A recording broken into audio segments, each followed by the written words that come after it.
Have you ever walked away from a conversation thinking, how did they get that from what I just said or what I just asked? You were asking questions trying to get clarity, and they thought you were challenging them. You were overwhelmed, and they thought you were being rude. I often do this thing where I meant to say so much more, and I just say like the first part of the statement. If they respond or whatever, I get distracted and I don't finish my thought. So they just got this one piece of information and be like, that was fucking rude. And I was like, oh wait, there was this whole other context that I was trying to provide, but I never finished my thought. If you're distracted, people imply you don't care. And a big one, if you are questioning things, if you're asking questions about something, if you ask one too many, you're now argumentative. When you need space, people feel like you're rejecting them. And another thing that we get misunderstood about all the time is, frankly, our rigidity.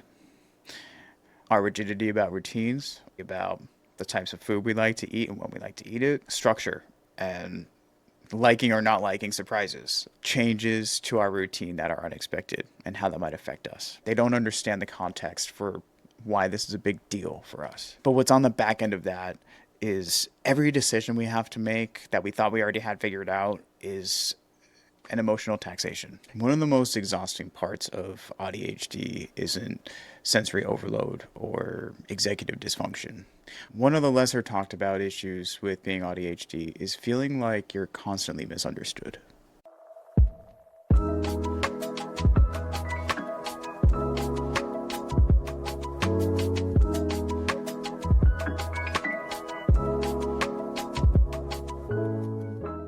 Have you ever walked away from a conversation thinking, how did they get that from what I just said or what I just asked? Maybe you were trying to understand and they thought you were arguing. You were asking questions trying to get clarity and they thought you were challenging them. You were overwhelmed and they thought you were being rude.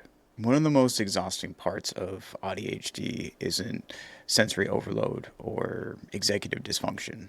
One of the lesser talked about issues with being AuDHD is feeling like you're constantly misunderstood. Being AuDHD means that you're speaking a slightly different social language than everybody else. Neither is wrong, but without translations, both parties walk away frustrated. So often, people will misread your intentions.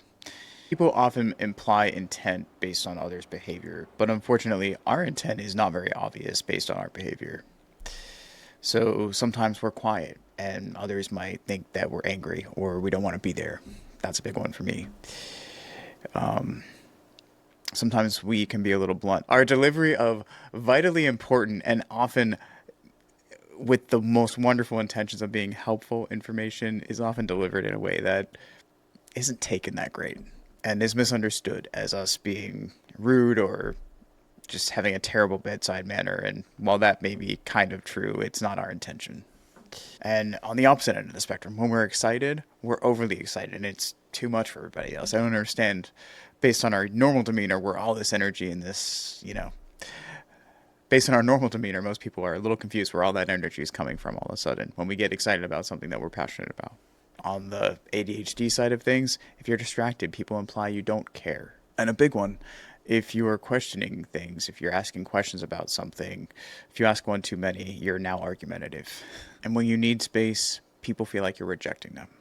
We often communicate based on strictly information, while others often communicate a lot on implication. And then when you mix ADHD in there again, you get impulsivity, you interrupt, you change topics really rapidly, and then you circle back around and people just don't know where to follow the conversation or how if they're not also ADHD. It can make communication between neurodiverse and neurotypical people very confusing. I want to preface this video is as much for neurotypicals as it is for the neurodiverse. So if you're a neurotypical person and you feel like you're going to get nothing out of this, stick around. Because if you have somebody who's ADHD or autistic or both in your life, then you'll definitely understand better and maybe get some quick tips on how to communicate better with that person. Hey there, what's up? My name's Ash, and I'm a neurodiverse life coach. I help people who are ADHD and on the spectrum find their purpose, find their flow, and learn how to live life in a way that really fits with who they are and how they function. And on this channel, we talk about big life stuff. How to make better decisions, how to learn more about who you are and what you want, and even the more spiritual and unknown concepts. We talk about it all here. So if any of that sounds like you, like this video. So if any of that sounds like you, like this video, subscribe to the channel. I put out new videos every week. And if you're neurodiverse, if you're ADHD or on the spectrum, I have a free ebook that will really help you out. It's called the Neuro Navigator Guide, and the link for it is in the description. And if you'd really like to dive deeper, whether that's just building some new routines to help you function better, whether that's making some big life and career changes to really, really fit your life to who you are and how you function, whatever it may be, the link to work with me is in the description as well. So when people who are ADHD or on the spectrum ask questions, it's often taken as argumentative, especially in the workplace. When you start asking questions about the task at hand, you're trying to get clarity on what is expected of you and your objectives, while the people you're asking questions of are thinking that you don't think the assignment is worthy, or you're challenging authority somehow, or something like that. To many neurotypicals, questions imply disagreement. And for us, questions mean I literally don't have enough information and I'm trying to do better. We're always gathering data. That's what you need to know about us. Our communication prioritizes precision and clarity over social harmony and implied meanings. Often neurotypicals are kind of averse to direct communication because they take it as rude. However, with neurodivergent folks, we need that direct communication. I need, in all of my relationships, direct communication to be able to, frankly, do better for you. So when someone says to me, we should hang out sometime, I won't prioritize it because I don't know if they're just kind of saying that or if they really intend to hang out. So, for example, if you're dealing with somebody who is neurodiverse and you want to hang out with them, instead of saying we should hang out sometime, maybe you should say, are you free this Saturday? I'd like to hang out. Directness will get you whatever you want with people like us. You'll get the answer you're seeking. You'll get in a relationship. You'll get the action that you're kind of expecting. If you communicate with us correctly. If you don't, we don't really know what to do. And if we're not good at self-advocating and asking questions to clarify sometimes in the moment, because we just haven't gotten a cue that we should yet, we're going to miss each other. We're going to be ships passing in the night sometimes. If there's something you want your friend, your family member, your partner who is neurodiverse to do, and you're struggling to get them to do it, first of all, this goes for all relationships. We're not mind readers, okay? I know sometimes there are moments in life where we all feel like this person should know to do this, but they're not doing it, and that's disappointing to me. I've been there, you've been there, we've all been there.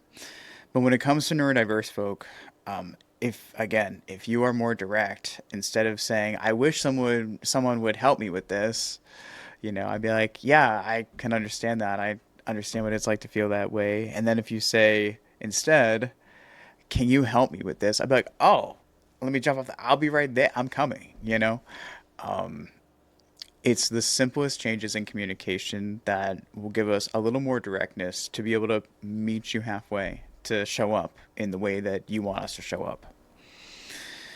Oftentimes with neurodiverse folk, it's not that we're unwilling to do things, it's that we just don't have a roadmap. If you give us a trusty manual and communicate with us about what is expected, we will show up. Another thing that so many people are averse to doing is saying no, or giving a direct answer in general. Instead of saying maybe, say yes or no. Even if the answer doesn't really make you happy, someone who is neurodiverse is going to get a lot more clarity and therefore be able to feel a lot better no matter what the answer is. If they get a direct answer, it's always better. People who are AuDHD perform significantly better when the expectations are explicit. If everything's open-ended, we don't really know what to do next. And if we have a task list, we're good. And if we know exactly what each task means, we're good. But if we don't, then there's going to be some confusion. And yes, we will have to ask questions. And if you entertain them, it'll get done. So when you're out there interacting with somebody who is neurodiverse, try to keep that in mind. Try to remember that, the more direct I can be with this person, the better off everything will be. I'll get what I need from them. They will get what they need from me, and they won't feel stressed, and I won't feel stressed or confused. I know it's hard to break that mold if you're neurotypical and that's not the way you're used to communicating, but I promise with your friends who are neurodiverse, it will help. It will really change things. Now, for those of us who are neurodiverse, conversely, we could do ourselves some favors in this department by learning how to self advocate just a little bit better. And you know what? There's nothing wrong with prefacing your list of questions with, hey, I'm going to ask you some questions. I want you to know, like, I'm just trying to get a better understanding. I'm not trying to, like, question the way you've laid this out or whatever it may be. Me asking questions is not me being critical of you. I need to understand so I can do this better. That's all you got to say. It helps. It helps just break the ice and not make people feel like, is this a confrontation? If they know going in, oh, this isn't confrontational, I just need to answer these questions, great. Everybody's on the same page. So it's the little things that we can do too, not just the neurotypicals, that can help us. If you let people know what you need a little bit better, it will help. And another thing that we get misunderstood about all the time is, frankly, our rigidity. Our rigidity about routines, our rigidity about the types of food we like to eat and when we like to eat it, structure, and liking or not liking surprises, changes to our routine that are unexpected, and how that might affect us. These are all things that, when the day's going great, we're pretty solid. But if things change and we aren't expecting that, things can go a little sideways. And neurotypicals might assume that we're being stubborn, that we just are turning into a brat because we're not getting our way. And sometimes, sure, everybody can want to get their way or be upset that things didn't go the way that they were expecting.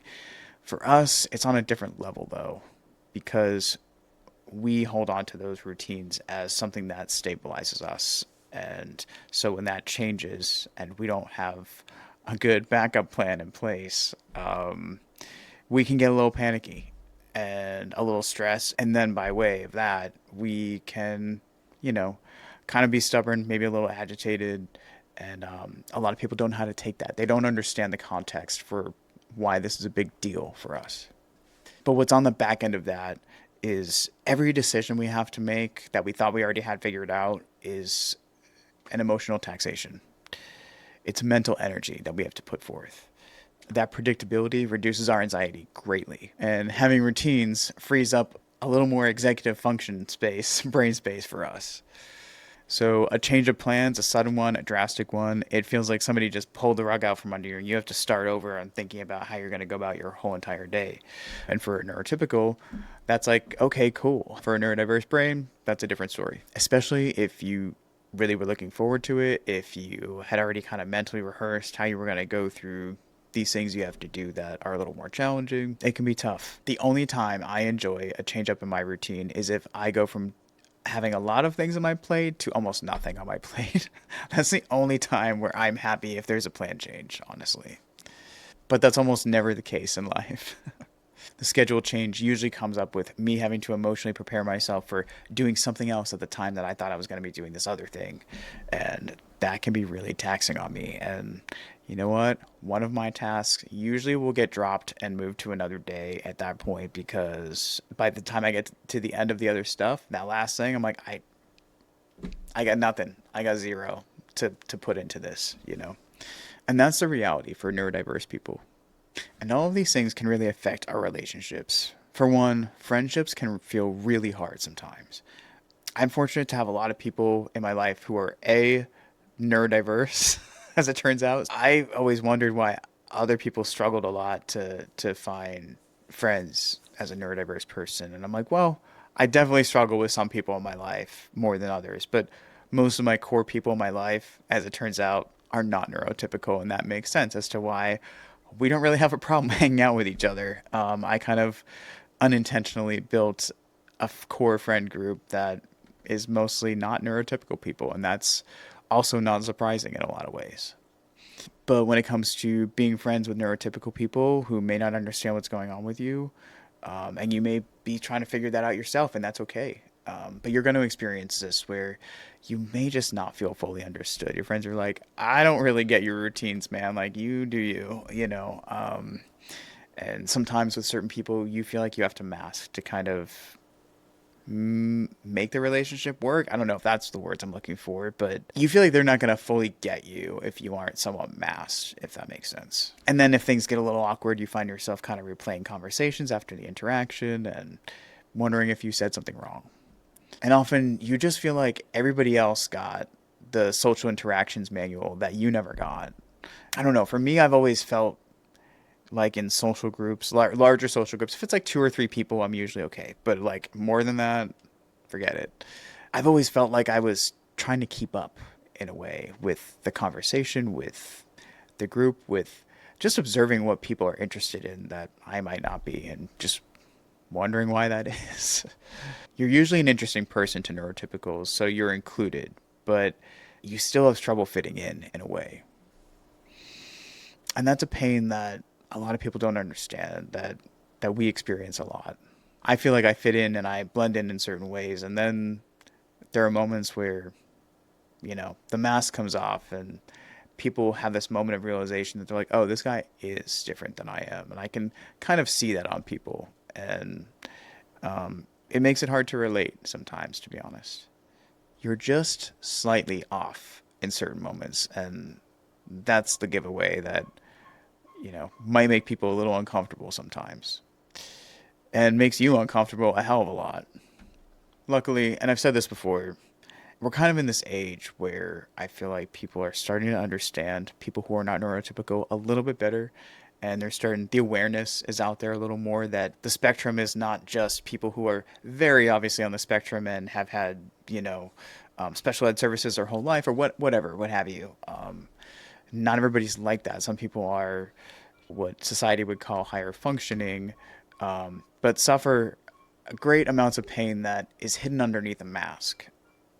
And they do suffer some of the same things that people who you might be more abundantly aware of that might be on the spectrum, but just in a different way. So it kind of creates this pain that is difficult to navigate because you feel like you're expected to keep up with everybody else, but you're not really built for that sometimes. And, you're functioning in a neurotypical world just enough to maybe blend in most of the time, but you're always a little bit feeling like an outsider because it drains you to function like that. But we are living in an age where people are starting to understand better. And if you kind of help you out, it might work. So, don't be afraid to share with people what you kind of struggle with sometimes. Because you know what? A lot of people are pretty receptive actually nowadays. And you can help yourself by helping them understand you a little bit better, giving them a little context for how you are. I feel like if people know what to expect from you, then they aren't shocked and it's not weird. Let's talk about what happens when you're having a bit of a shit day and we're in shutdown mode. Shutdowns and meltdowns often look quite different. Shutdowns make you look like you don't want to be there, and maybe you don't in some of those moments. Or you want to be there, but not under the circumstances that things are going. Or you're just having a moment and you don't know how to express that. But often you can't speak, you kind of can't think, you can't answer simple questions, you kind of seem emotionally numb. You just kind of dissociate and stare off into space. That's me. You leave a conversation mid-sentence. Also me. And you can be isolating yourself.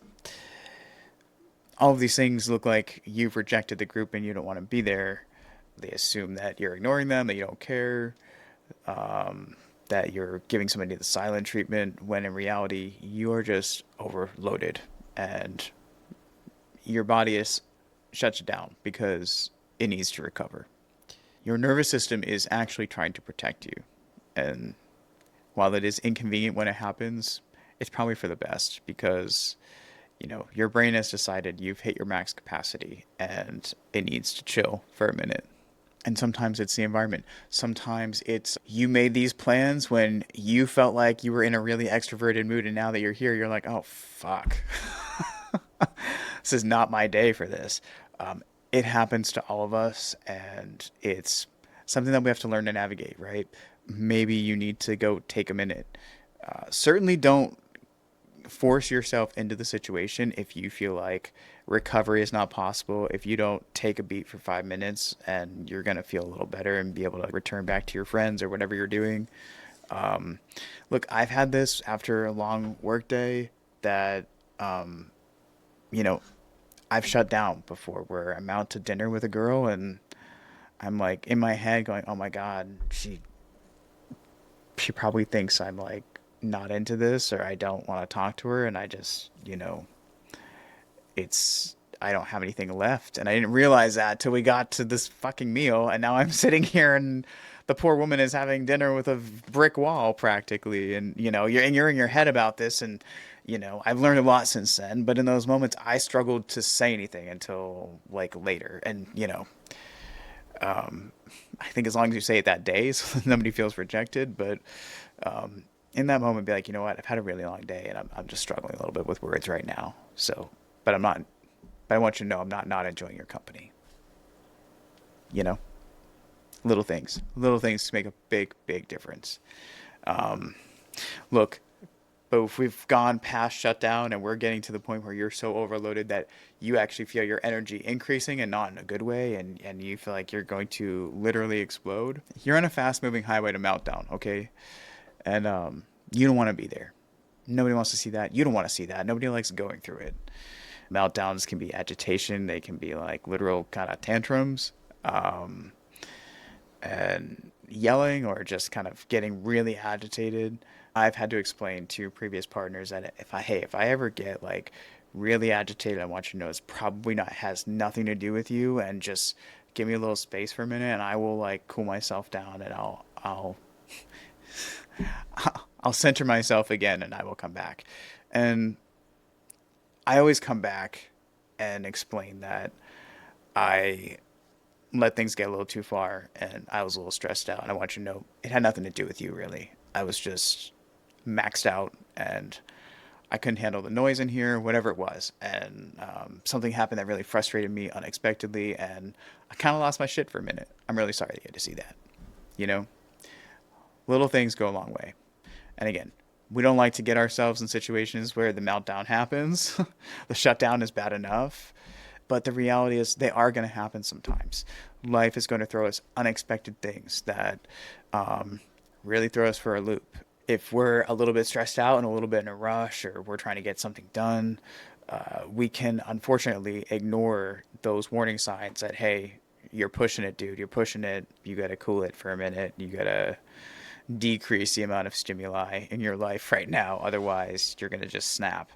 Because in those moments, you have to put yourself in the neurotypical person's position.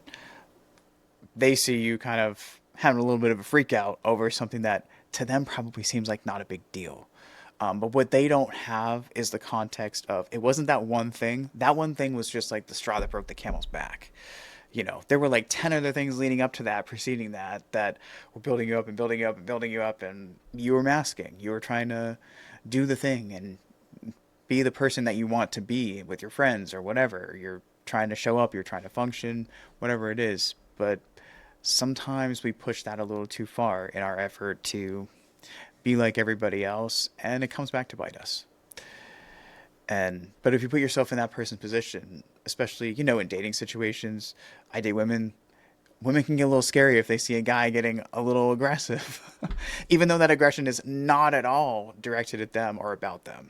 It's something you have to be aware of, that you don't want to scare people. Giving them some context, first of all, you don't want to let that happen. You don't want to get to that point whenever possible. Again, it's going to happen sometimes, but whatever you can do to, A, give people a little context before something like that happens, like as you're getting to know them, B, try to work on that self-awareness that, hey, I'm getting a little stressed out about this. Maybe I need to take 5 minutes. Try to take that 5 minute freak out in the other room. That can be helpful. Um, Letting somebody know on the way out to go have your moment. Hey, I'm way too overstimmy right now. I gotta go. I'll be back. Or won't be. Life is life. Do what you have to do. Self-advocacy can really change everything. You can't control everyone's reaction or how they're going to perceive these moments. But what you can do is reduce misunderstanding. For example, you say, hey, I ask a lot of questions because that's how I have to understand things. If I seem blunt to you, I'm trying to make sure that I'm being clear, not rude. So Tell me if I've upset you, but I want you to know that that's never my intent. Hey, if I disappear for a minute, it probably means I got a little overwhelmed. There's just too much going on. Like, I'm good. Just let me have my moment and I'll be back. If the plans change suddenly, just know I might need a minute to figure out what's next and how to navigate that. I don't do so well with plan changes and routine disruptions. So when those things happen, I have a little bit of a struggle and I might need a minute to just like take a deep breath and figure out how I'm going to navigate the change. Hey, just so you know, if I ask you for clarification, I'm not trying to argue with you. It's really just for me to understand. I struggle with context a little bit, so if there are a few context pieces missing, I won't understand, and I need to get that understanding to do it right. These tiny little shifts in the way we communicate with others will prevent vast amounts of misunderstanding and frustration for both parties. And learn your own patterns. One thing I didn't understand for years was that other people weren't really hearing what I thought I was saying. So in moments where I thought I was being clear, I realized that I was like 5 steps ahead in the conversation, but like in my head, and I like just hit the ground running at step 5, and they're stuck at step. They're like, "What step? Or what are we even talking about right now?" It's a very common ADHD thing, but having that self awareness of understanding what overwhelms you, what people consistently seem to misunderstand when you communicate with them. If you can pick up the patterns of what people tend to misunderstand, it will help you kind of figure out what you need to change to help them figure it out and help you not have these misunderstandings in life as much. You have to determine what communication style works best for me. I've gotten to a point in my life where I basically demand nothing less than super open and super honest communication, even if I feel like somebody might be hurt by it. And the reason is if I beat around the bush with people to try to like communicate in the way that neurotypicals communicate, what will end up happening is they will misunderstand me because I will inevitably say it in a way that someone will misinterpret. And then I won't know how to then correct the situation. And in that way, I will end up in unsatisfactory situations in life for me and the other person. So it's no longer worth it for me to try to be like other people in the way that I communicate. I just try to communicate in full honesty and just, even when the question I ask might have an answer that I may not like, and vice versa, even where my answer might make someone a little uncomfortable. You can give someone an uncomfortable answer and give some context that might help them understand why you're not trying to be a jerk about it. It's possible. And then on that frame, being more cognizant of those moments where you accidentally sound a little harsher than you meant to. I often do this thing where I meant to say so much more, and I just say like the first part of the statement, and I like don't get to. I don't know if they respond or whatever, I get distracted and I don't finish my thought. So they just got this one piece of information, and be like, "That was fucking rude," and I was like, "Oh wait, there was this whole other context that I was trying to provide, but I like never finished my thought," So it gets complicated sometimes. But noticing what you say sometimes that makes you sound a little harsher than you intended. Trying to pick up those patterns is really important. It helps you kind of do better in the future and not hurt anybody's feelings, A, and not be misunderstood about what you're really trying to do, which is usually with the best intentions. And then you need to understand, like I said before, what are you not communicating to people that would help them understand you better and understand your needs, frankly, that your needs are a little different than theirs. And you don't expect everybody to always accommodate everything that you want or need because, that's unreasonable and the world doesn't revolve around you. But you need to help people understand what your day to day is like and how little things that mean nothing to somebody else might be a big deal for you sometimes, and that you need a little space to navigate that. The more you can understand those differences in you, those needs that you feel like are a struggle to fulfill when certain things happen, whether it's a friend or a family, whoever you're with, or in the workplace especially. Try to work on those needs that you're not advocating for very well. And remember, the early communication, when the signs are starting to accumulate within you that you're hitting a threshold of you're quickly approaching that state where you don't want to be in, all it takes is for you to say to someone, hey, I need a minute.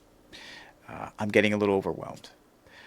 Can we be more specific? Because I'm feeling a little stressed because I don't know what's going on. Or I need time to think. Sometimes people hammer you with questions and you do want to answer them, but there's too many factors that you have to consider. Or your environment's just too much and you can't really concentrate on that while you're doing this, whatever. Say, I need a little time to think. Just give me a few. Or if you're in the wrong environment with somebody and it's time to get out or change something up, say, hey, this environment is getting really difficult for me. I don't know if we can stay. That early communication prevents those later shutdowns and meltdowns. The more you can understand those things, the more you can advocate for them, the better off you'll be. And everybody will be happy because not only will everybody not be having a meltdown, they're not having misunderstandings or having personalized feelings about what's going on. So for the friends, family, partners of someone who is neurodiverse, a few things could go a long way. 1, believe what they're telling you about their experience. Even if you don't get it, even if you can't possibly conceive how someone could be stressed out by something so small, just believe them. Do you think people want to be inconvenienced by stupid small things? No, they don't. So if they're telling you that that is stressful for them, just believe them, even if you don't get it. Goddamn, this one should be number 1. Be direct. If you are direct, even if you feel like what you're saying to someone, even if you feel like what you're saying to your neurodiverse friend might maybe hurt their feelings a little bit, again, they will be better off if you're direct. Don't assume intent on your neurodiverse friend. What they do and how they feel are often two different things in terms of how they manifest themselves. If you're feeling like you're going to react to something that's been said or done, get some clarity before you do, because you might find out that, again, their intent or the thought process behind whatever they're doing or saying is not what you maybe thought it was. Don't guess with us. Just ask. We're actually good at answering questions. We don't mind it. Just ask. If it feels like you're throwing a lot of information at a neurodiverse person and it seems like they aren't quite answering you yet, give them some processing time. We process things a little slower and in different ways than others, so just give us a little time. And understanding that someone who is neurodiverse, their what you might perceive as excessive amount of questions is really just them trying to understand the context clues that you probably already figured out that they don't really quite understand in the same way. Or frankly, if they're trying to read written instructions and they're asking you for clarity, it's usually because something is actually ambiguous and you may not identify that it is ambiguous, but it is ambiguous to them.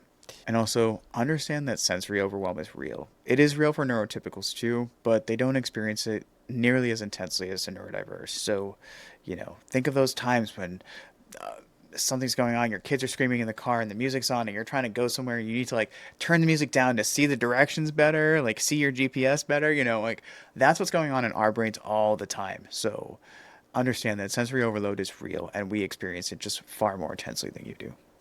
So for my neurodiverse friends, being misunderstood is one of those things that can make you feel too intense, too emotional, too rigid, too sensitive, too difficult. But it's not really that. It's that our system speaks a different language than everybody else's. And if we don't help each other communicate those things, then we're always going to be a little bit at odds. It doesn't mean that you can't improve and grow and that others can't do the same. We all have communication habits and better routines that we can build. But understanding how your brain works allows you to advocate for yourself better, explain yourself more effectively, and surround yourself with people who identify with you and understand you on a much deeper level. We can both give each other the roadmaps to a better understanding. To be clear, being understood is not about finding people who just agree with everything that you say and think.